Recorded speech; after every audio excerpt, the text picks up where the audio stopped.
Фирмените юбилеи са винаги важен момент за всяка компания. Те символизират устойчивост, традиции и успех. А когато това е компания, останала силно свързана с обществени каузи и оставила дълбок отпечатък в живота на много хора, юбилеят придобива още по-голямо значение. Празник не само на постиженията, но и на връзката между бизнеса и обществото, която се гради вече 3 десетилетия. На 23 ноември с мащабно събитие в Пампорово, фирма ЕТ Андрей 64, начело с професор доктор Андрей Кехайов, отбеляза своя 30 годишен юбилей. На 8 март 1994 година едноличен търговец Андрей 64 започва своята дейност с няколко човека, а сега е компания с десетки хиляди клиенти и партньори като Приста Ойл, Нефтохим, Момбат, Лукойл, ОМВ и много други. Добре дошли! За мен е чест и удоволствие да ви приветствам с добре дошли тук в сърцето на магнетичната Родопа планина. Аплодисменти! Имам удоволствието да бъда на този уникален празник.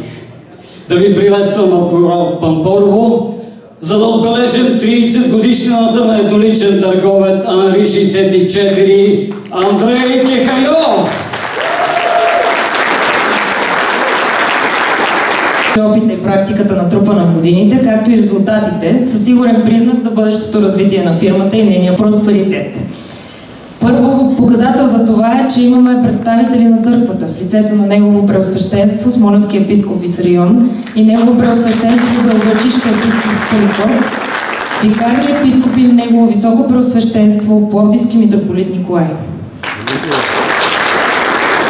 Имаме представители на общини по азбучен ред, за да няма обидени. Баните Неделино, Родозем, Смолян и Сухиндол. Имаме адвокати, лекари, общественици от цялата държава, представители на бизнеса в лицето на най-значимите фирми в бранша, именно Ромпетрол, ОМВ, Лукойл, Приста Ойл и Момбат, а извън бранша Оптикс, Левент, Булрос. Представители на банки партньори на Андрей 64, ДСК, Асет Банк, Инвест Банк и други, на институции като НОИ, НАП, РИОСВ и РЗИ, настоящи и предишни служители на фирма Андрей 64, без които това събитие нямаше да има смисъл, и разбира се много приятели на фирмата и на професор Кехайов. И сега бихме искали да ви представим и човека, заради когото всички ние сме тук, а именно професор доктор Андрей Кехайов. Искам да благодаря на всички, които сте тук. Сега, символично, на 23 ноември, говоря като професор не на Андрей 64, а като един извървян път на баланс между бизнеса, науката и политиката. Тук присъствието на кметове от различни политически сили, на бизнеса, извинявайте за емоцията,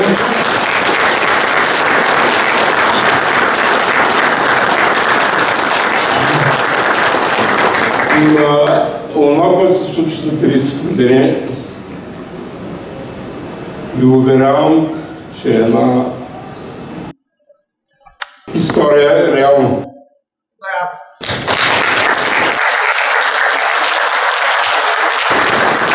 Успехите идват, когато обществото има баланс.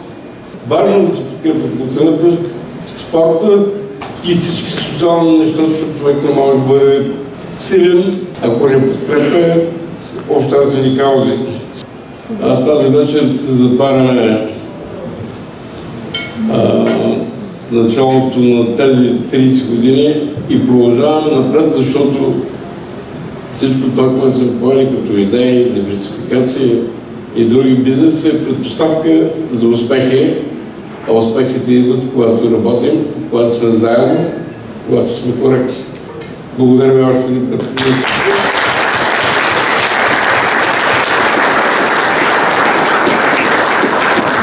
Почитаеми господин Кехайов, почитаемо семейство Кехайови, Ваше Преосвещенство, драги високи гости, драги приятели, възлюбени брати и сестри. Наистина е хубаво и прекрасно да присъства човек на такова тържество, на такова събитие, на такова събиране.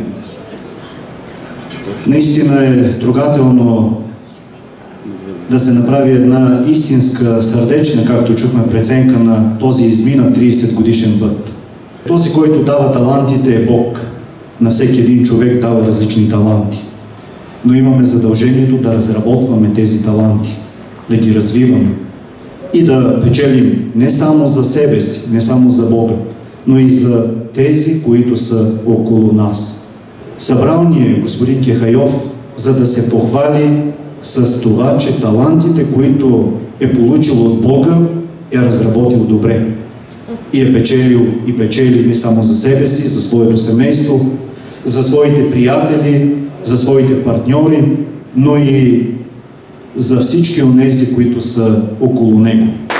Приветствайки го от името на негово високо преосвещенство, Пловдивския митрополит Николай, който ни е изпратил с Георги Висарион и господин Чолаков тук, да бъдем негови представители, ни заръча да благодарим и да се помолим Бог да ви дава здраве, да ви дава крепки сили, да ви дава онова, което ви е полезно за спасение, да се радвате на вашите трудове още 30 години, а когато ни съберете след 30 години, да се пожелаем още толкова.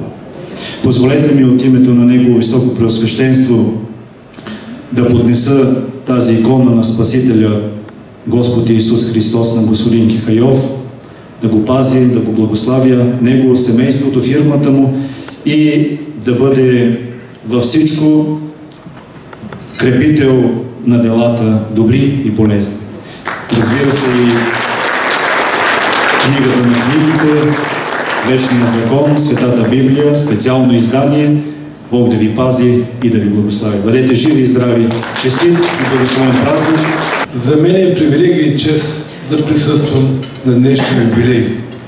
30 години в живота и в бизнеса са много, а тия 30 години бяха бурни времена, непредвидими, но фирма Нали 64, една от най-успешните смолянски фирми, не само устоя, но и се развиваше и просперираше.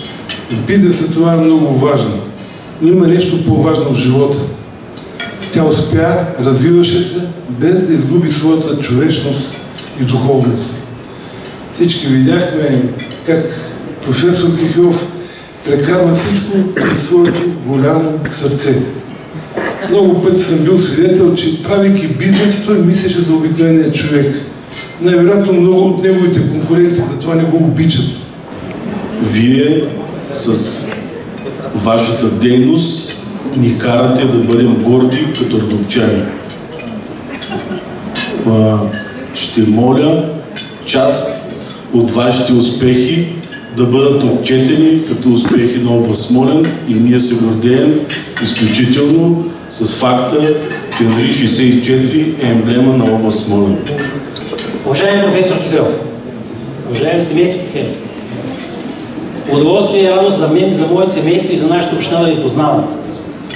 Във ваше лице е човека, който ни помогна през трудните години на нашето управление, защото ние също като община имаме, за пръв поглед те са малки проблеми, но за нас са големи проблеми.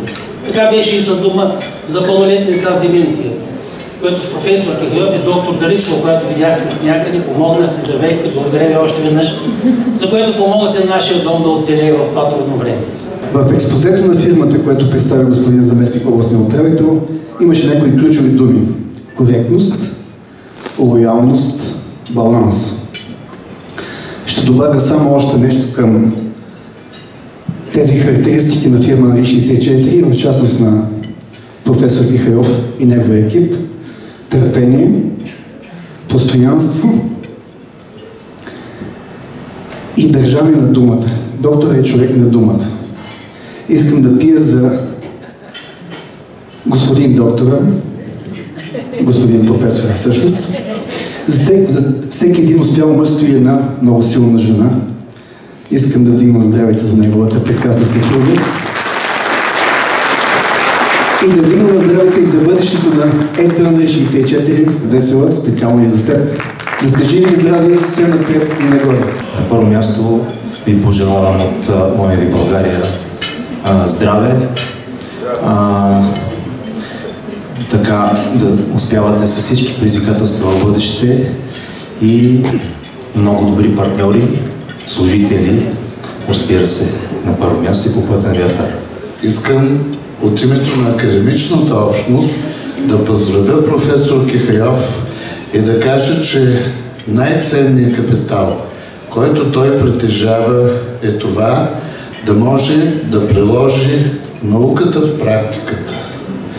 И това е, което въодушевява неговите студенти, това е, което го прави ценен за нашата академична общност, това е, което го кара да бъде успешен ръководител вече 20 години на Югоизточноевропейския медицински форум и в различни страни на Югоизточна Европа да се събират лекари с различни виждания, с различни позиции в медицината, в обществото, но обединени от стратегическото мислене да направим науката полезна за практиката. Няма как на такъв юбилей човек да не си направи изводите, да направи стъпки, които ще бъдат и за напред. Аз никога не стоя на едно място, защото този устойчив проект без финансиране или субсидиране се случва само когато имаше хора около теб, тогава когато имаше екип, тогава когато, така както каза моят приятел професор Черкезов, прилагаш нещата не теоретично и концептуално или стратегически, а и практически. За тази България, за която ние всички сме длъжни, всеки от нас може да направи по нещо.